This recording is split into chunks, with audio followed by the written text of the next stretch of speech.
คำใดอยากบอกเพิ่นว่าแนวใดน่ะมีคำอยากบอกกับเพิ่นบ่เดินไปกอดแล้วก็อาบอกว่าคิดฮอดคิเดินไปดถึงกอดเพิ่นวันที่เรารอมานานแสนนานแต่มาโอ้ยถึงแล้วโอ้ยเดินทางปลอดภัยเด้อไปฮอดจอดถึงมาหาน้องเดิมโอ้ยไปไสมาไสก็ขอให้ปลอดภัยคุณพระคุณเจ้าคุ้มครองด้วยเถิดโอ้ยโอ้ยสาธุปีใหม่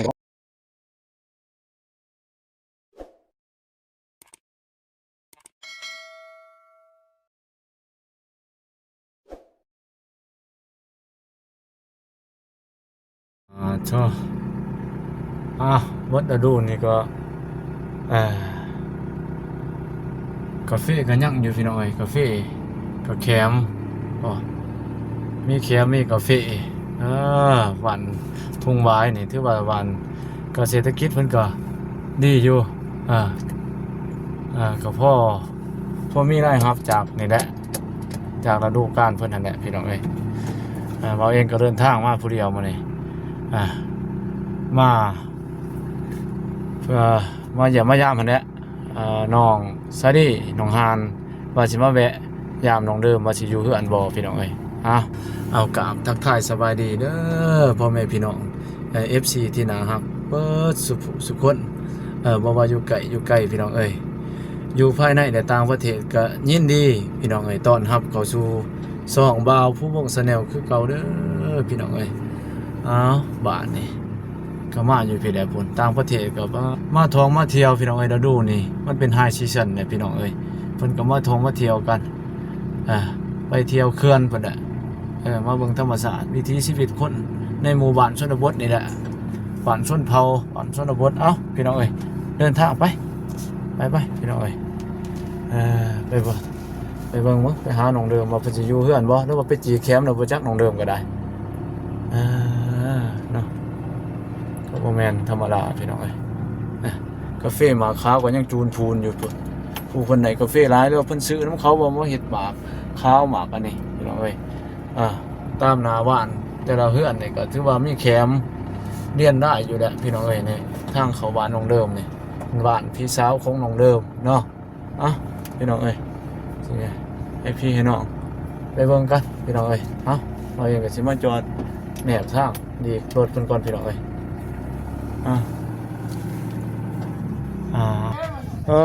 ฝุ่นพี่น้องเอ้ยแคมป์เต็มฝุ่น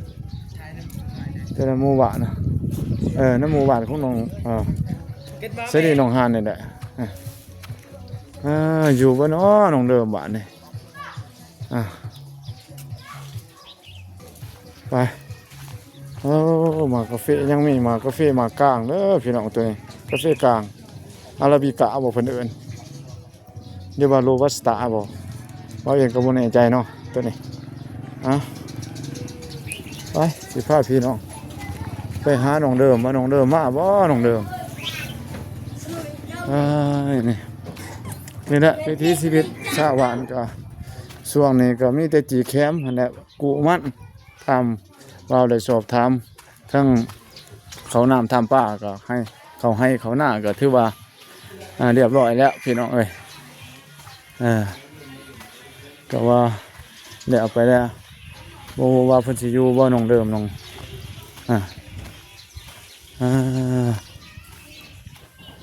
น้องเดิมอยู่บ่มื้อนี้เพิ่นตากข้าวตากหยัง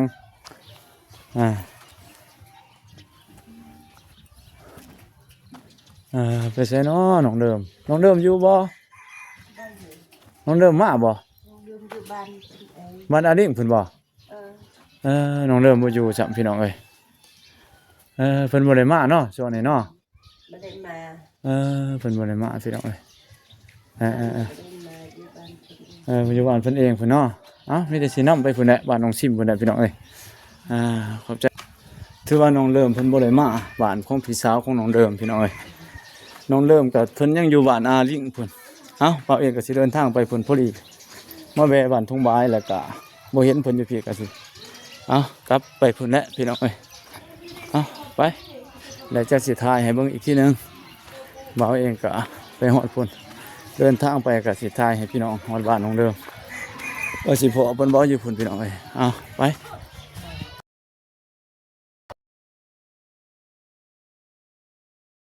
บ้านนี่พี่น้องเอ้ยเว้าเองก็สิเดินทางต่อเนาะไปหาน้องเดิมพี่น้องเอ้ยน้องเดิมที่พี่น้องรู้จักว่าเพิ่นสิอยู่เรือนอยู่ซ่านบ่เว้าเองก็สิขออนุญาตเข้าไปอัปเดตชีวิตเพิ่นเนาะหลังปีใหม่มาก็ไปอวยชัยให้พรเพิ่นให้เพิ่นมีนี่แหละพี่น้องเอ้ยอะบ่มีหยังเว้าเองก็สิถือบ่มีหยังมีแต่ของฝากของตอนเล็กๆน้อยๆเนาะแต่ตอนน้องเดิมเอ่อไปหาน้องเดิมอีกบาดนี่ เพิ่นแหละเพื่อนน้องเลิศเพื่อนน้องชิมก็บ่ใกล้กันพี่น้องเอ้ยเออใกล้ๆกันนี่แหละ3-40เมตรนี่แนมเห็นกันอยู่พี่น้องเอ้ยอา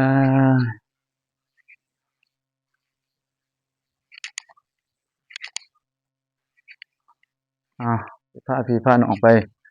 อาย่างไปหาน้องเดิมก่อนพี่น้องเอ้ยอาเพิ่นอยู่บ่น้องเดิมเพิ่นอา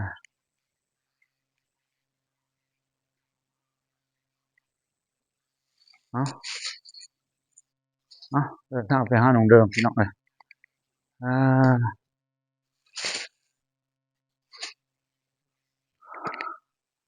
อานี่แหละน้องเดิม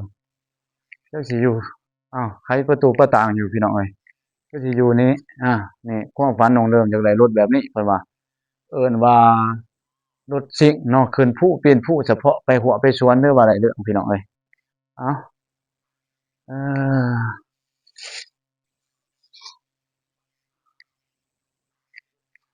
อาอยู่บ่น้องเดิมบ้านนี่คือว่ามีข้าวโพดข้าวเขียดอยู่ไสล่ะเดิมเอ้ยน้องเดิมอยู่เรือนครัวพุ่นบ่น้องเดิมนี่นี่แหละพี่น้องเอ้ยเรือนชานบ้านช่องอาน้องเดิมเว้าเองก็มาก็สิ2-3เทื่อนี่แหละประมาณนั้นมาเยี่ยมยามน้องเพิ่น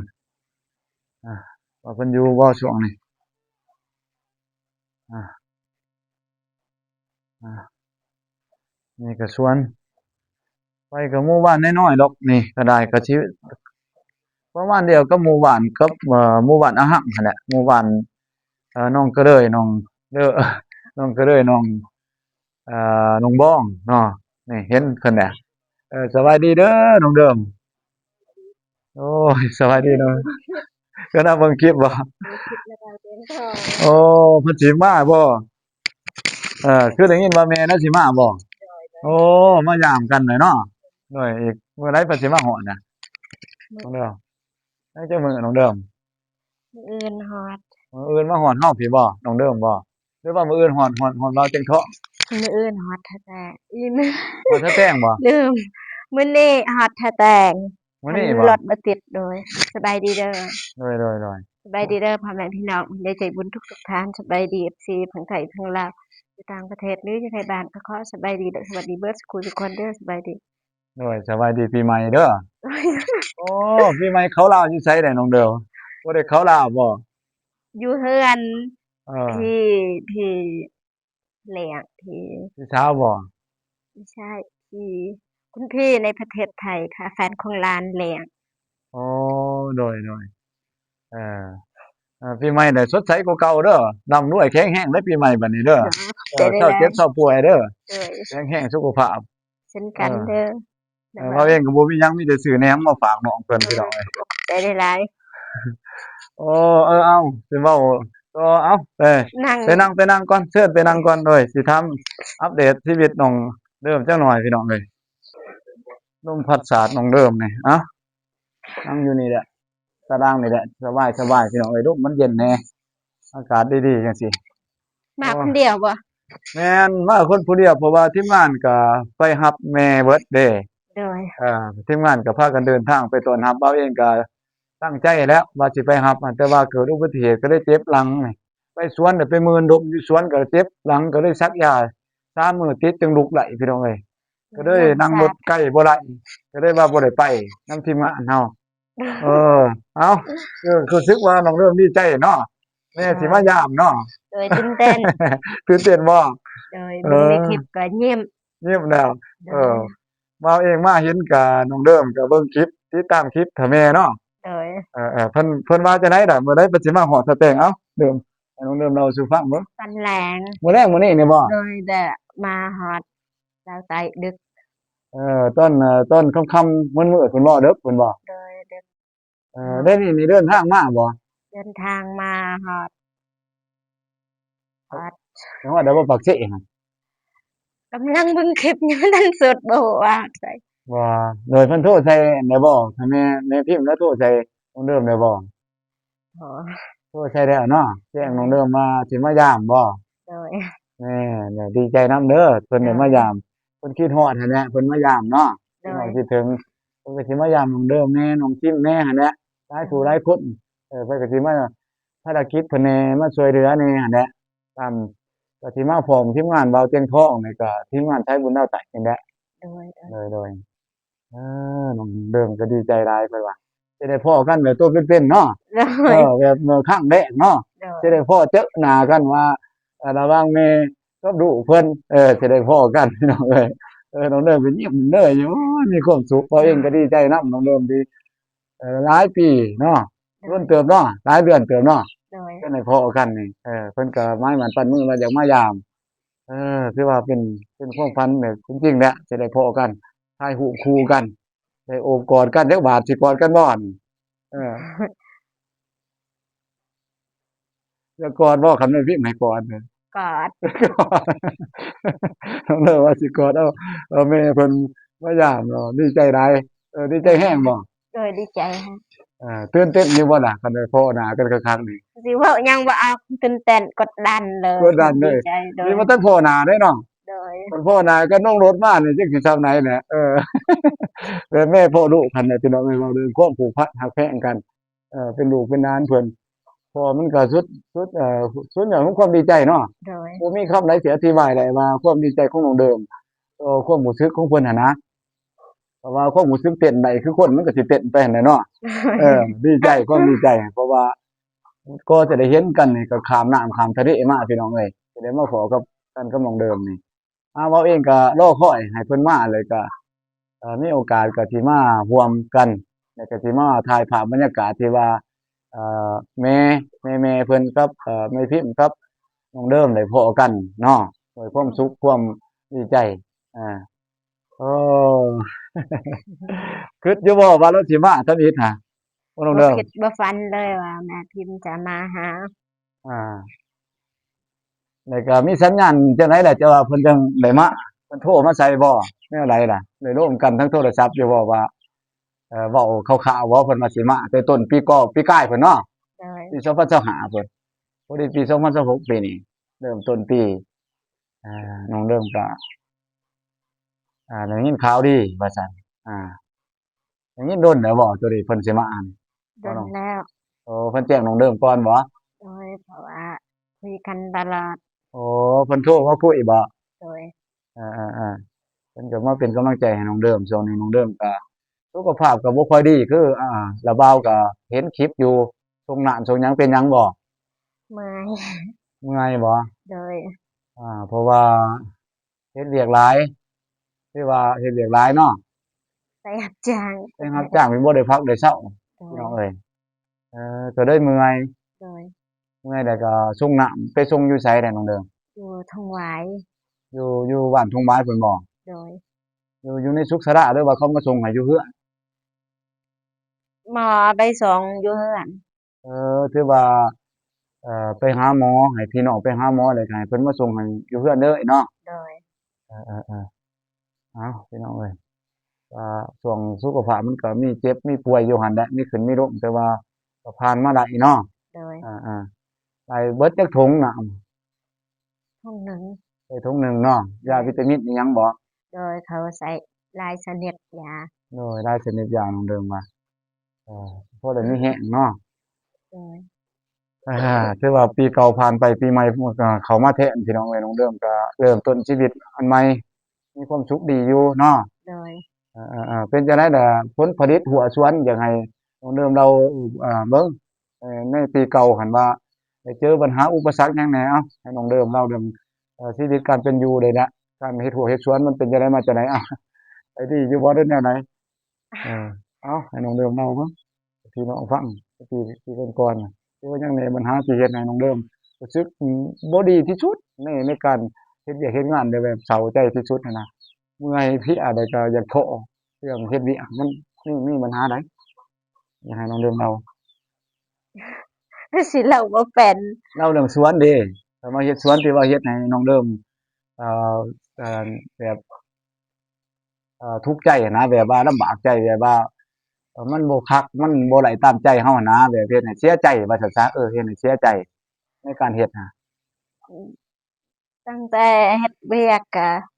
ครั้งหนึ่งเสียใจแรงเสียใจหนักตอนที่ควายเข้าสวนมันเพราะว่าเฮ็ดมาปีหนึ่ง อืมแล้วก็บัดฮอดยามลกมันเบิดควายเฮ็ดเสียใจนะ เสียใจแฮงเนาะ โดย เพราะว่าการเฮ็ดสวนก็บ่แม่นมันสิได้เฮ็ดแต่ก็สิได้เก็บโดดเนาะ โดย มันก็ต้องรอเป็นปีพี่น้องเอ้ยแล้วก็เฮาลงทุนลงแรงก็ได้พี่น้องเอ้ยลงทุนไปก็จ้างเขาเสียหยังบ่ทันก็ได้จ้างบางเทื่อเนาะแล้วก็บำรุงรักษาเฮ็ดหัวเฮ็ดหางมันก็ใช้เวลาแต่ก็ลงทุนลงแรงก็คิดว่าหลังจากเฮ็ดรักษาแล้วก็สิได้เก็บผลผลิตแม่นบ่ โดย ตามเป้าหมายของการเฮ็ดหัวเฮ็ดสวนเนาะ โดย ก็สิได้เก็บหมากเก็บผลนั่นแหละพี่น้องเอ้ยว่าสุดท้ายแล้วเป็นจังได๋ล่ะบัดนี้ ควายเข้าเบิด ข้วยก็เข้าแม่นบ่ โดย มันไปบูเนาะ โดยไปนอนเลยอยู่อยู่สวน ข้วยหันบ่นอนเลย โดยควาย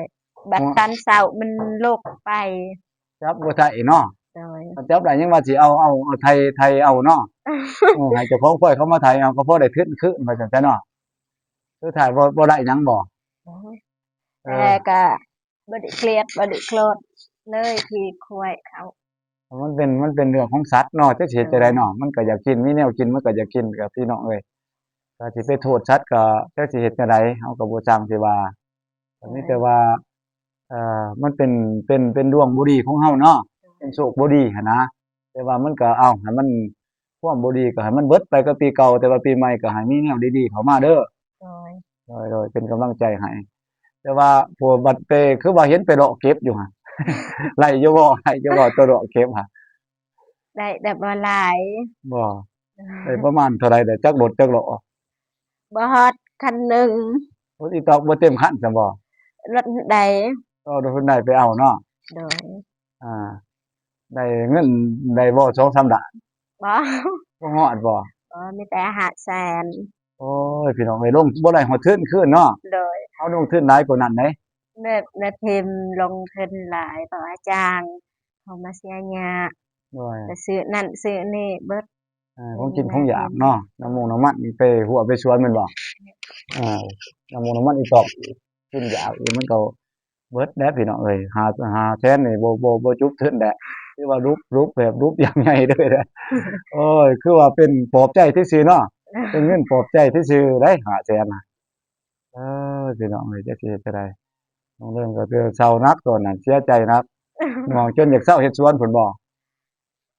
ปีหน้าสิปลูกอยู่บ่มัน อ๋อ เศร้าเด้อ เศร้าเด้อเพราะว่าลาบมันก็สิบ่มีแหละเนาะมันกินเบิดบ่น้ำมัน กินเบิดปีหน้าปีนี้ก็สิปลูกกาแฟ เปลี่ยนเป็นกาแฟซะเนาะ โดยวันดินน้องดื่มอยู่ใกล้ๆบ้าน อยู่บ้านทุ่งบายหั่นบ่ บ่อยู่บ้านอันนี้ มันได้เล็กนี่เนาะ โดยใกล้ กว้างเติบอยู่บ่น่ะ ๆก็บ่กว้างปานใดน้อยเดียว เอพวกนี้มีแต่กาแฟกลางนั่นแหละเนาะจังซี่นี่เนาะเอ้าเพิ่นก็สิเริ่ม กาแฟกะติมาเพราะว่ากาแฟกลางเฮาบ่มีเบียร์ สิปลูกกะติหม้อมันสิได้บ่คือว่าอากาศมันจะร้อนเบิ่ง สิฮอดเอายามร้อน มันก็ใกล้แหล่งน้ำอยู่บ่ล่ะ ไกลมันคอยอีกแต่ก็สิพยายามตัก ถ้าน้ำมาหดเอาเนาะ โดย ใช้วิธีอากาศมันร้อนได้มันแห้งแล้งได้น้องเริ่มว่าสิใช้ความขยันรู้มันนี่แหละเอาน้ำมาหดเอาบ่ได้เก็บน้ำหมู่เนาะ โดย โดยอ้าวคือว่าก็ให้น้องเดิมประสบผลสำเร็จเด้อปีสิมานี่ให้ได้กาแฟงามๆพี่น้องเอ้ยได้ก็พอได้เงินได้คำนำเพิ่นพอได้ใช้นี่แหละเนาะน้องเดิมเนาะส่วนน้องเด่นได้มาแล้วบ่น้องเด่น ยัง น้องบ่ทันมาบ่ ยัง ตอนนั้นได้ยินข่าวว่าน้องเด่นจะมาเนาะแต่ว่าเพิ่นก็สิแม่นเพิ่น บ่ทันได้เอาเวียกบ่หรือแนวใดจังบ่ได้มาน้องเด้อ ยังบ่ทันฮอดเดือนที่ทำงานแบบยังบ่ทันได้เต็มเดือน อ๋อเออๆ ก็เลยหัวหน้าบ่ให้มา ๆส่วนมากก็ได้อยู่แต่ว่าก็สิบ่ได้เงินแน่เนาะบ่ได้เดือนเนาะ โดยเพิ่นเฮ็ดงานอีหยังแหละน้องเดิมถามได้บ่ เด็กเด็กเสิร์ฟโอ้ไปเสิร์ฟเสิร์ฟอาหารอยู่ร้านอาหารบ่โดยอาๆๆอ้าวมันก็สิพอได้เงินได้คำเก็บก็พอได้คุ้มปากคุ้มท้องเพิ่นเนาะโดยๆอ้าวจักสิเฮ็ดจั่งใดเด้อพี่น้องเอ้ยน้องเดิมก็สู้ชีวิตทั้งพี่อ่าทั้งบ้านเกิดพี่แหละน้องเดิมก็ได้อ่าน้องเดิมก็สู้หั้นแหละ โดยเป็นคนขยันคือพี่น้องเห็นนั่นแหละบ่ได้อยู่ได้เช้าไปหัวไปสวนอยู่หั่นส่วนช่อง YouTube เพิ่นเด้เป็นจังได๋ล่ะช่อง YouTube ช่วงนี้บ่ได้ลงคลิปแล้วบ่ บ่ ว่าไปส่องเบิ่งคลิปมาน้องเดิมคือบ่ได้ลงคลิปอะเพิ่นก็สิมีเวียกหลายอันหลายแนวเนาะโดยเลยบ่ได้เฮ็ดพี่น้องเอ้ยขอโทษ FC ที่ติดตามน้องเดิมที่บ่ได้เห็นน้องเดิมเฮ็ดเวียกเพราะว่าน้องเดิมก็เมื่อยหลายช่วงนี้พี่น้องเอ้ยก็บ่มีเวลาแหน่เฮ็ดแล้วก็ความบ่ถนัดของน้องแหน่เนาะแล้วก็เพิ่นก็สิบ่มักร้านนั้นแหน่แหละสิมีส่วนเนาะแต่ว่าเพิ่นบ่อยากเฮ็ดแต่ว่าหยุดดนได้บ่ดอน ที่ว่าบ่ได้ลงคลิปนี่จักทิศแท้ เดือ เป็นเดือนได้บ่ บ่ยังบ่ทันได้ฮอดเป็นเดือน อา เดือนนี้ก็ลง3คลิป โอ้ยเบิดเดือนลง3คลิปพี่น้องเอ้ยจักสิเฮ็ดจั่งใดแหละน้องเพิ่นก็บ่ตีดอกตัวนี้เราเองก็ยังลงขาดๆเคินๆคือกันเพราะว่าก็มีเวียกนอกจากเวียกอันนี้แหน่บางๆเราก็มาเฮ็ดการกุศลนี่แหละช่วยเหลือกันคนละไม้ละมือแหละส่วนหนึ่งก็เวียกทางการเด้เว้าไปเฮ็ดข้าราชการก็มันก็มีเวียกไปหั้นไปฝึกอบรมไปนั่นไปนี่หั้นแหละมันก็เลยบ่ได้ร่วมงานกับเบาเจ็บเบาทีมงานนั่นแหละเบาปอกเบาฝนแต่ว่ามีเวลาก็คือสิบ่ว่างก็มาคิดฮอดน้องเฮ็ดนุ่งก็เคยมาถ่ายคลิปต้นเพิ่นแนะน้องเดิมนี่ล่ะเป็นก็หนึ่งผู้คนที่เราเองก็ได้ถาม FC ที่ว่าเพิ่นก็ฮักก็แพงน้องเดิมเพิ่นอยากเบิ่งเนาะน้องเดิมเว้าอีก็คือฮอดน้องเดิมก็มาเบิ่งช่องเว้าวงแหน่ช่องเว้าวนแหน่เนาะหลายผู้หลายคนหั้นน่ะก็เลยมาตามคำบางเทื่อก็ว่ามาถ่ายน้องเดิมแหน่เพิ่นคอมเมนต์มาเว้าก็ถือโอกาสนี้มาถ่ายให้พี่น้องได้เบิ่งว่าชีวิตน้องเดิมก็เพิ่นก็ยังตื่นเต้นดีใจแหละช่วงนี้ถือว่าเป็นข่าวดีเนาะต้อนรับปีใหม่เริ่มต้นปี2026นี่ปีเก่าก็ผ่านไปโชคร้ายมันก็ผ่านไปเบิดแล้วบัดนี้มีแต่โชคดีแล้ว น้องเดิมพ่อแม่ก็สิได้มายามแล้วมีหยังใดสิบอกแม่บ่มีคำเว้าคำว่าอยากบอกแม่บ่ว่าคันว่าให้เพิ่นอภัยเนาะ โดยให้แม่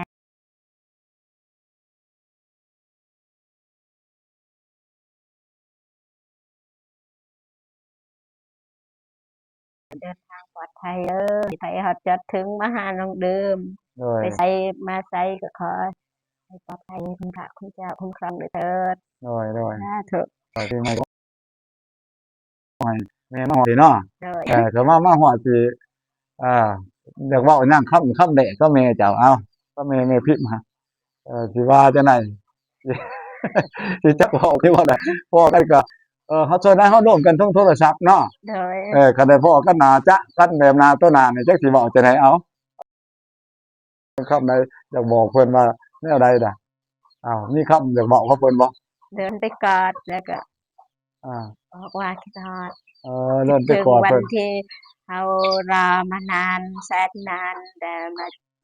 โอ้ ถึ ย งแล้ว ก็มาถึงแล้วนี่ก็สิกอดเนาะ โดย กอดแล้วก็สิว่าคิดฮอดเนาะลูกคนนี่คิดฮอดแม่เนาะทำหน้าที่ลูกที่ดีอะน้องเดิมนี่ว่าวงก็เห็นถือว่าเพิ่นเฮ็ดดีที่สุดอะพี่น้องเอ้ยเป็นบุคคลที่น่ายกย่องอีกบุคคลหนึ่งแหละที่ว่าเพิ่นใช้ชีวิตในแบบแผนความรู้มันของน้องหั่นแหละความกตัญญูของเพิ่นก็ตามเวทีแล้วก็คุณงามความดีของเพิ่นเองหั่นแหละจังว่าได้พ่อกับแม่อยู่คนละซีกโลกพุ่นพี่น้องเอ้ยก็ยังมารักกันเนาะรักกันแท้งกันเป็นลูกเป็นหลานจังว่าเว้าเองก็ดีใจนำน้องเพิ่นได้พ่อหน้าแม่เป็นครั้งแรกพี่น้องเอ้ยอ้าวขอให้โชคดีเด้อขอให้ได้พ้อกันไวๆนี่เนาะ โดย เออเพิ่นก็ดีใจเด้อแม่น่ะสิมานอนนำบ่ตามแผนอยากให้แม่มานอนนำบ่ อยากให้แม่มานอน นอนพักเช้าอยู่เฮือนนี่เนาะจักคืนก็เอาเนาะ โดย บ่ได้นอนกอดแม่โอ้ยนอนสิกอดกันบ่นี่ก็แม่น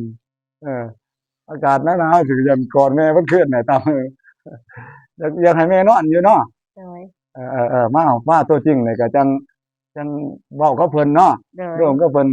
ต้องเริ่มว่าอยากให้แม่ฝากหอมแม่พิมพ์เด้อคันเห็นคลิปบ่าวบกนี่ต้องเริ่มอยากให้แม่พิมพ์นอน